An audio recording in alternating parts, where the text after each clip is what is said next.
Em nói tiếng Việt hay tiếng Anh nào dễ hơn? Tiếng Anh better for me. Better, okay, fine. So nhưng mà nếu mà cho cái community nếu mà hay hơn thì this is for the community, man. I can always sub it and dub it. Feel comfortable. I can always cut things out, add things in, whatever. So it's very general questions. All right, so like, how did this started? Like, who initiated the event? This is an annual event for the Police Garden Groves Police Department, and so they approach us saying they want to host the event this year at Phuc Long's Coffee and Tea USA. Okay. And we were happy to support them and support any community event. Okay.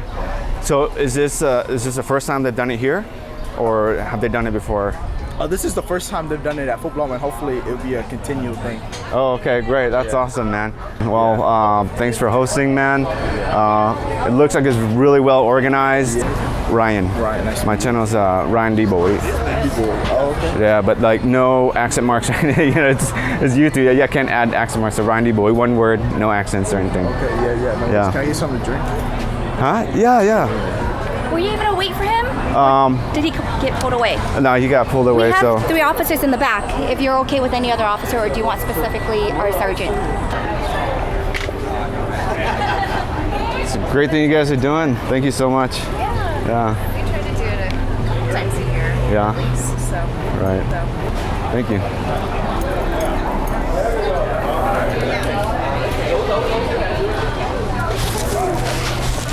So this is Sergeant Novato. Hey, how are you? How you doing? What's your name again, man? My name is Ryan. Ryan, nice to meet you. Juan. Okay. Juan? Yeah. Okay.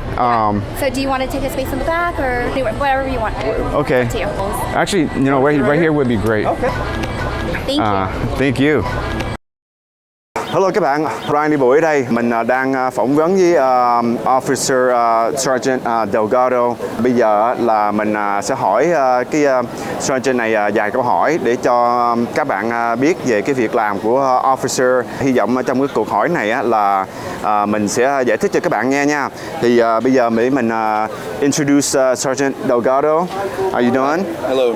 So let me ask you some very general questions. Okay. Hopefully, we answer a lot of questions for the community, maybe things that might wonder about law enforcement in general, maybe a little bit of more, you know, your personal life, how you got involved in everything. Can you tell me a little bit about yourself and what inspired you to be a police officer?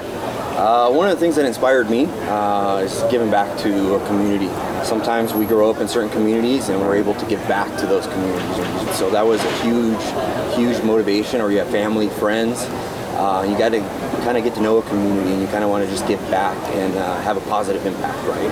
Right, that's great. So how long have you been doing this? Almost 15 years. Wow, that's incredible. Yeah. So did you start it here locally, or? Yeah, I started here from the start of my career in 2008, and I've been here ever since. It's been a great experience. Wow, that is awesome. Yeah. What is the most rewarding part of being a police officer? I think for me personally, is obviously a lot of times we get sent to some pretty bad scenes or bad situations. Where I get the most satisfaction is being able to help victims of crimes and give them some kind of satisfaction or some closure to whatever they were victimized for, right? To be able to take somebody into custody and to make sure that person doesn't victimize somebody else. Right. That for me is the greatest satisfaction. Sometimes, and most of the time, we build relationships with those victims and we see them here and there, right? And to have that positive impact on someone is really satisfying. You know, as things like regulations and laws changes, even technology evolve. You got drones now. You have people doing, you know, for example, crime, I would imagine, get more advanced with communication equipment. So has that affected you, your department, or have you done anything to catch up to those changes? Our department's been pretty good, right? Obviously, technological advances both for law enforcement and for criminals has advanced, right? Right. Criminals are a lot smarter. I think law enforcement in general has to try to stay one step ahead. Right. With cameras, drones, GPS, technology, cell phone technology, all that stuff, it changes. But as law enforcement, we have to adapt, right? Like anything else, we have to evolve with the times. Legislation changes. All that stuff, we have to adapt to all that stuff. And I think that's makes it more important to be engaging with the community, because they're also your eyes and ears, right? You can have as much knowledge as you want, but now, you know, you got law enforcement and the community communicating with each other. know Yeah. what's going on. I mean, that no technology can get around that. So That's the bread and butter of Right. like the philosophy that we have here at our department. It's community policing, right? Right. We have to have that partnership, that engagement with the community so they can be our eyes and ears and we can communicate with them Right. of what we can do to keep their community safe and to keep them safe. So, what challenges do police officers face in their work? It ranges from the uncooperativeness of the people we're dealing with sometimes, maybe a lack of trust sometimes, depending Right. on the individuals and the experience they've experienced in the past. And sometimes it's legislation changes, right? Sometimes police officers or law enforcement can feel like they have their hands tied or they have tools that keep being taken away to keep the community safe and do our job in an efficient manner. Okay. What advice would you give somebody who wants to become an officer or a police officer or involved in law enforcement? I would encourage them. First of all, this is a great career. It's extremely rewarding. You come to work and you feel, at least I can speak personally, you get a lot of satisfaction from the job, from the career, helping people. Someone that wants to get into the career, keep your head down, work hard, make good decisions, be a good person. Even when it's hard to make that tough decision, go against the grain. That sounds easy to do, but in this day and age, you never peer know. pressures, Right, social media, all that stuff, especially for teenagers, man. It's a tough time to grow up right now compared to what it was 15, Totally 20 understandable. years ago. Yeah. A lot more obstacles and things, a lot more dangers out there. And false information and things like that too. So Yeah, for sure. So how do you balance enforcing the law with showing empathy towards people in like difficult situations? Yeah, there's always those situations. There's laws, obviously, but as police officers, we also have discretion. Our community offers a lot of resources for individuals in different ages, whether socioeconomic, poverty, homelessness. There's a lot of resources. I think as officers in general, and like I said, I can speak more from my personal experience here at this department. It's a common sense approach. If an individual is struggling, but they're trying to do the right thing, we have those resources there, right? So it's that balance that we have to keep into effect. But at the end of the day, there is personal accountability, in my opinion, both as officers at our standpoint and keeping professional, and as individuals. I think there's a sense of personal responsibility all the way around. So I'm curious about something because you brought up homelessness, and this is very direct to our community because I've noticed a lot of camps and stuff like that. How does that work in terms of like trying to suppress that, or what is the line? It's not necessarily suppressing that, right? It's providing resources. We have a lot of resources. We work with a lot of outside agencies, like Be Well. We try getting them support. We have resources to get housing and all that stuff. But the individuals, an adult, has to be willing to accept those resources, right? And sometimes when they don't, obviously they still stay on the street. We encourage that as much as possible. And we have that balance, right, of enforcement and offering those resources, right? We try showing empathy to the people that want to take those resources, but unfortunately, at the end of the day, if they don't take those resources, we also have a job to do. Yeah, I mean, they have a saying, you can't help somebody who's not willing to help themselves. So 100%. Right? We encourage them to help themselves, and we try steering them in that direction. But they don't always take it. Actually, you answered a lot of some of these questions already too, so we went through a lot. You're saying I aced this? What's that? You're saying I aced this? Yeah, dude. Yeah, man, you're doing great. This is awesome. All right, so basically, the last thing is, do you have any message that you'd like the community to know, have an awareness of law enforcement in general, and any PSA or anything to get off your chest? No, absolutely not. Obviously, like I said, I can speak for law enforcement in general, but more specifically the Garden Grove Police Department. We want the community to engage with us, and we want to engage with the community because, like I said, our philosophy is that community policing partnership and philosophy, where we have to we want to build a relationship with the community, right? If there's any distrust, we want to be able to put those, whatever the distrust is, to bed and prove that whatever maybe negative experience that somebody had in the past, that's not the police department or professional department, that in hopes that we have that good relationship and deliver that safety and security to the community. That's great. All right. So yeah, I mean, you've answered all of my questions. Absolutely amazing job. Thank you so much again for your time, It was nice meeting you. Sergeant. Cái này là Ryan hỏi sơ sơ thôi, thì mình không có muốn hỏi nhiều câu hỏi mà nó quá nhạy hay là quá đụng chạm tới sự nghề nghiệp của cái anh cảnh sát á, các bạn, về cá nhân hoặc là về luật rồi đó nha. Thì mình hỏi mấy cái câu nào nhẹ nhẹ thôi đó. Rồi thôi bây giờ mình đi vô trong mình quay nha các bạn. Ở ngoài sau đây là giống như là interview mấy anh chị cảnh sát ở đây. Hi. Wow, are you guys just open for interviews in general, or are you guys just open, or do we have to book like a reservation or something? I think you have to tell the women. Kelly? Tell the women and now send you back. Okay, great. That's awesome, guys. You guys are pretty chill back here. Yeah, it's nice. All right, I'll probably come back. Thank you, guys.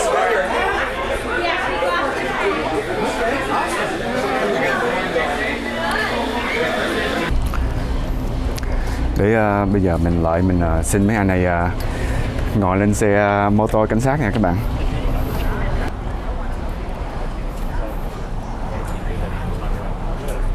Wow, that looks neat.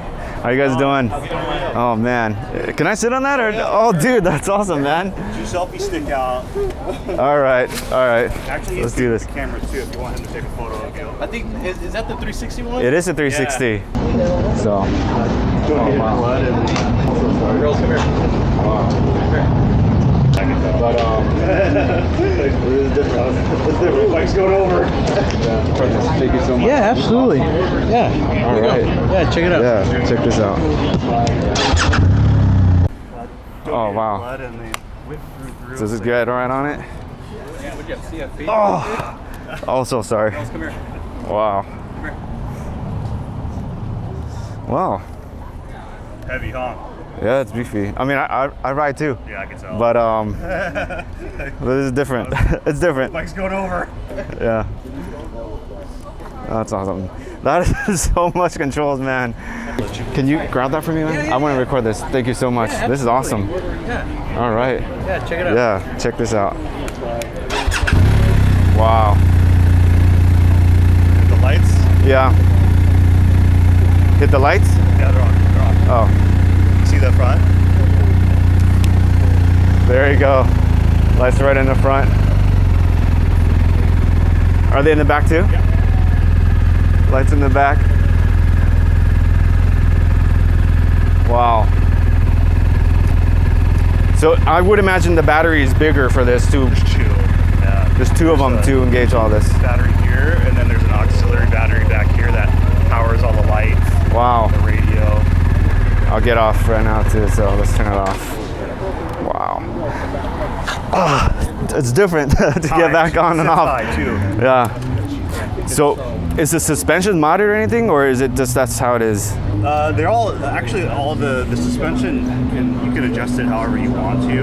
Right. This one, I just got this bike serviced, but the suspension's a little bit looser Right. than it is on the normal bikes.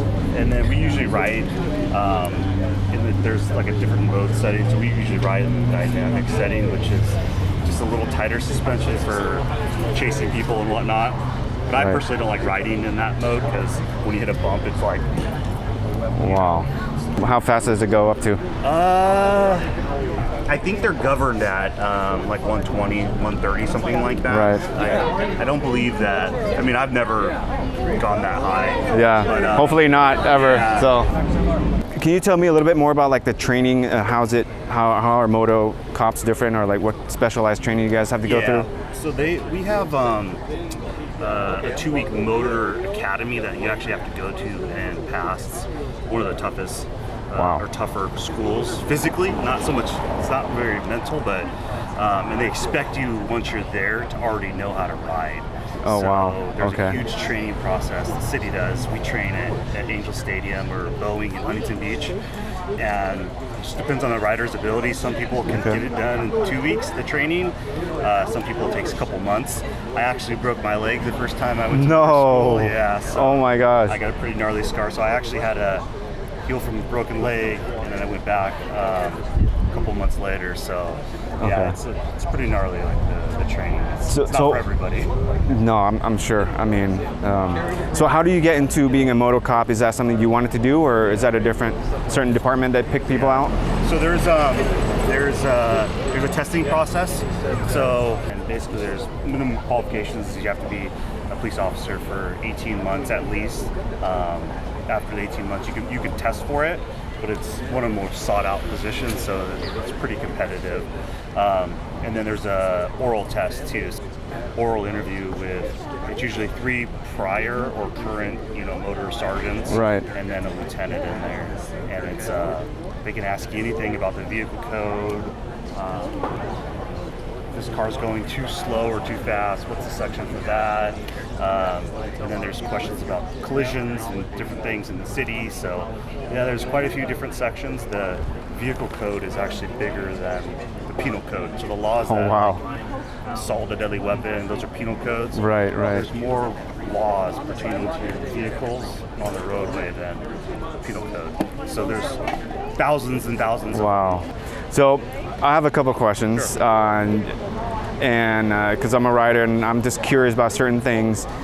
We can lane split up to a certain speed, but crossing between the lines, what is the law between that? So you're talking about like getting into the carpool lane? Yeah, you're in carpool lane, and so you're not technically allowed to break those, whether you're on a motorcycle or a regular car. Right. But you can split as long as you're safe and you're not speeding. Right. That's the one thing about motorcycles is like splitting lanes is really, really nice, but you still have to do it under the speed limit. Right. But kind of the rule of thumb is if it's a solid line, you're really not supposed to break it. Right. If it's broken, you can make left turns or you can go into those lanes. Right. So oh man, I have so many questions. Speed limit is 65 on the freeway, but nobody does that. Yeah. Nobody goes that. So where is the gray area between, like, do you actually pull somebody over, or like do you? Actually, the speed limit in certain areas is up to 70 miles per hour. So most all around here is all 65. So the problem is that there's a law in the books that says anything over that 70 miles per hour is a violation. Now, as far as what officers enforce, that's kind of discretionary up to them. So technically you're going 71 miles per hour, they can give you a ticket for that.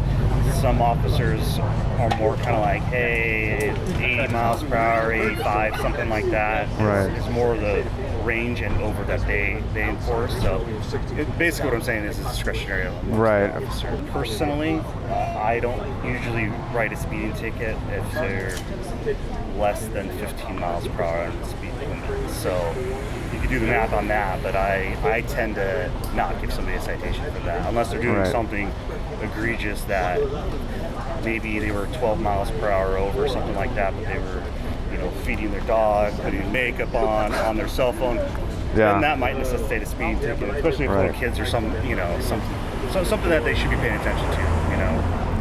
So let's say there's a call somewhere, and what dictates a moto cop coming out versus like a car? Like how do you guys determine? So we don't go lights and sirens to most traffic accidents. Okay. Unless we're super close to it. Actually, another officer usually gets sent there, but we're still police officers. Traffic is our primary focus, but if an officer needs help and he's at 7-Eleven down the street, I'm going to probably get there faster than them, so we will do everything we can to help out, another city, another officer if they need help. Wow, that's great. Thank you so much. Appreciate it. Officer Wilmer? Yeah. Nice Ryan, meeting you, man. thank you. Sure. Thank you. Alright. Đó thì các bạn nghe chính cảnh sát nói luôn á, là dù cho cái đường nó nói là 75 nhưng mà mình có quyền mình chạy cái đường nó là 65 nhưng mà mình có quyền mình chạy được lên tới 70 luôn nha các bạn. Để mình vô đây mình order cái nước uống.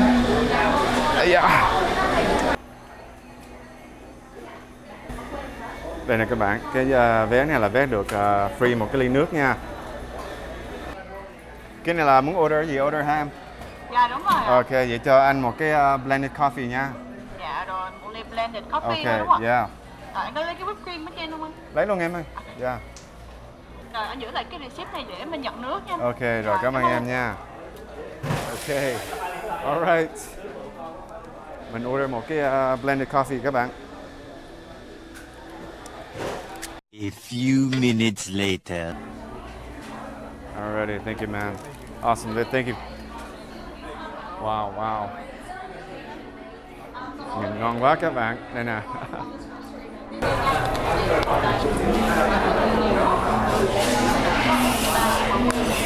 Singing? Oh no no no no no no no.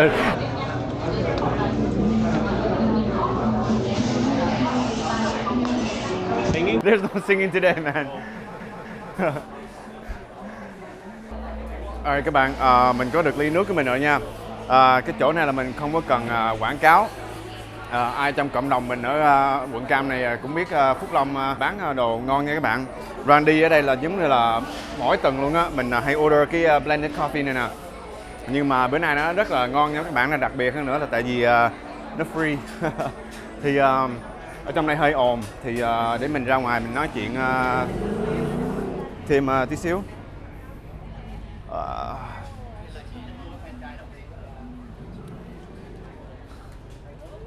Alright.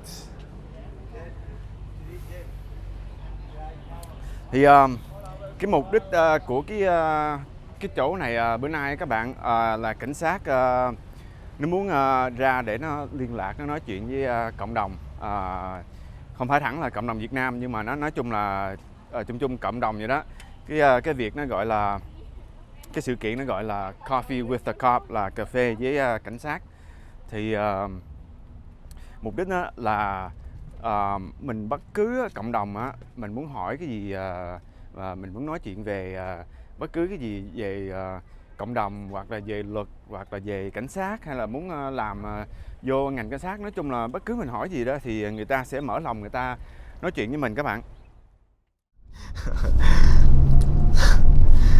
Ryan đậu ngoài trước các bạn, mà cái thói quen của mình á, đi Phúc Long á là thường mình hay đậu ngoài sau. Bữa nay cầm cái camera lo nói chuyện te đi ra ngoài sau như vậy đó. Thì thôi bây giờ mình muốn chia sẻ vài cái chi tiết của cái buổi hôm nay nha các bạn. Là cái mục đích của cái sở cảnh sát á, nói tóm lại là cái sở cảnh sát của Garden Grove nha các bạn. Tại sao nó ra nó tiếp xúc với cộng đồng như vậy nha các bạn. Thì trước tiên á là thường á mình á mà gọi 911 á các bạn, hay là mình nhờ đến cảnh sát á, là thường trong mấy cái chuyện mà khẩn cấp đó, mấy cái chuyện mà emergency, hay là cần cảnh sát ra lập tức để giải quyết á. Nói tóm lại là mấy cái chuyện mà nguy hiểm hay là không có tốt đó nha các bạn. Vì như vậy đó nó sẽ tạo ra cái ấn tượng á là hãy bất cứ cái gì mà đụng chạm đến cảnh sát hay là gọi 911 đó là mấy cái chuyện mà không có tốt. Thì cái sở cảnh sát á, nó muốn phá cái ấn tượng đó. Tại vì ngoài ra mà mấy cái mà khẩn cấp á các bạn, là một cái dịch vụ, một phần của cái sở cảnh sát này nha các bạn. Nó có nhiều cái dịch vụ khác luôn á. Đó, ví dụ đi là Ryan thường thấy ở trên Facebook hay đăng mấy cái missing person đó nha các bạn, là mấy cái người mà mất tích rồi đó. Thì cảnh sát nó cần ghi cái report, nhưng mà nó đưa ra Facebook để cho cộng đồng giúp đỡ cho nhau, để ví dụ ai thấy những cái người missing này không, hoặc là thấy mấy cái chi tiết gì, biết gì cứ gọi sở cảnh sát. Hoặc là thí dụ mình thấy cái gì mà nghi ngờ trong cộng đồng, trong hàng xóm, hay là mấy khu business rồi đó, mình thấy gì lạ hay là nghi ngờ, mình cũng có thể mình gọi cảnh sát ra để người ta theo dõi, hoặc là ta nói chung là người ta muốn chặn cái sự mà nguy hiểm trước nó xảy ra. Rồi nó cũng có dịch vụ giống như gọi là wellness check nha các bạn, giống như là mình thí dụ mình có người hàng xóm đi, mình quen đi, mình biết giờ giấc người ta đi làm, mà thí dụ bữa đó mình thấy chiếc xe nó đậu mấy ngày rồi, hoặc là mình gọi hàng xóm rồi mình text mà người ta cũng không trả lời, đến lúc mà mình đến nhà người ta mình gõ cửa mà cũng không có ai answer, không có ai trả lời cửa, không có ai ra, mà tự nhiên mình tưởng thấy ủa tại sao cái ổ khóa nó bị phá, hay là thấy cửa sổ nó bị đập bể hay là cái gì, thì cái chuyện nó nghi ngờ thì mình gọi cảnh sát, người ta có thể người ta đến để người ta vô người ta giống như là tìm hiểu tại sao cái lý do gì mà cái người hoặc cái nhà nó bị cái trường hợp như vậy đó nha các bạn. Hoặc là cái người thân của mình các bạn ở trong cái thành phố khác hay là tiểu bang khác mà mình gọi hoài mà mình biết cái người đó, thí dụ mà mình gọi người ta hay bóc điện thoại hoặc là text mà người ta cũng không trả lời nữa, thì mình có thể mình nhờ mình gọi qua cái cảnh sát của cái thành phố của người thân của mình các bạn. Làm ơn please check giùm cái nhà đó, cái như tại sao mình liên lạc không có được đó. Thì cái đó cũng là trong một cái phục vụ của cái sở cảnh sát này nha các bạn. Thì cái sở cảnh sát Gonago nó muốn tìm cái chỗ nào rất là bình thường các bạn, giống như là quán cà phê hay là quán boba, để nó ra nó kiếm cái môi trường nào rất là giống như là relax các bạn đó, giống như là mình ngồi xuống mình uống cà phê. Thì mình bất cứ mình thắc mắc về cái gì đó các bạn, mình có câu hỏi về cảnh sát hay là về cách làm cảnh sát hay là về luật giao thông hay là thì mình cứ hỏi mấy anh chị đó. Thì người ta rất là thân thiện các bạn, người ta rất là friendly, người ta cởi mở, người ta có khả năng người ta trả lời cái câu nào của mình đó, thì người ta cứ trả lời cho mình như vậy đó nha các bạn. Giống như cái trường hợp hồi nãy Ryan nói chuyện với anh cảnh sát trưởng Delgado đó nha các bạn, là phục vụ cho cộng đồng á, là two way, là hai chiều các bạn. Thì mình nhờ cảnh sát trong mấy cái trường hợp mà khẩn cấp hay là mấy cái chuyện mà mình cần nhờ đó, thì ngược lại cảnh sát cũng cần mình là trong cộng đồng, mình là tai nghe mắt thấy, mình là mắt với lỗ tai của cảnh sát các bạn đó. Giống như hồi nãy Ryan ví dụ đó, mình thấy gì nghi ngờ là mình cứ gọi cảnh sát để người ta ra, người ta chặn cái chuyện mà có thể nó đưa đến cái chuyện mà không có tốt nha. Thì hy vọng Ryan cũng hỏi mấy câu hỏi hay, mấy câu hỏi mà các bạn cũng thắc mắc, thì hy vọng cái anh trưởng cảnh sát cũng trả lời mấy cái câu đáp ứng hài lòng mấy cái câu hỏi đó nha các bạn. Thì thôi thì Ryan cũng đến đây là cũng chấm dứt như vậy thôi. Ryan, các bạn mà có thắc mắc cái gì thì cứ nhớ comment vào. Quên nữa, cái này là đề tài màu vàng đầu tiên của cái channel của mình nha các bạn. Cái channel của mình đó các bạn là muốn chia sẻ về khám phá âm thuật, nói chung là mấy chỗ vui chơi ở trong cộng đồng ở trong nước Mỹ của mình á. Nhưng mà ngoài ra cái đó thì Ryan cũng muốn giống như là chia sẻ thêm về mấy mà giống như là trường hợp như bữa nay đó nha các bạn. Nói tóm là giống như là ít hoạt động hơn, ít đi chơi nhưng mà chia sẻ nói chuyện nhiều hơn. Các bạn nhìn cái thumbnail của mình á, thấy chữ màu vàng á, là nó là về mấy cái đề tài này nhiều hơn. Thì giống như cái này là clip đầu tiên mà cũng giống như là Ryan muốn thử coi các bạn có thích cái style nói chuyện như vậy không các bạn, bớt đi chơi lại nhưng mà giống như là chia sẻ nhiều hơn đó. Thì các bạn cứ nói cho Ryan biết ở trong comment, cho Ryan biết có nên làm thêm mấy cái đề tài giống như vậy nha các bạn. Mình giống như là đi phỏng vấn nhiều hơn hay là mình đi khám phá, nên là mình nói chuyện về cái gì các bạn mà thắc mắc hơn á đó, đại khái vậy đó. Thì thôi, cảm ơn các bạn một lần nữa nha. Thì các bạn cứ thắc mắc cái gì cứ comment vào, like cái clip rồi cái share. Ryan hẹn các bạn kỳ sau nha. Bye bye.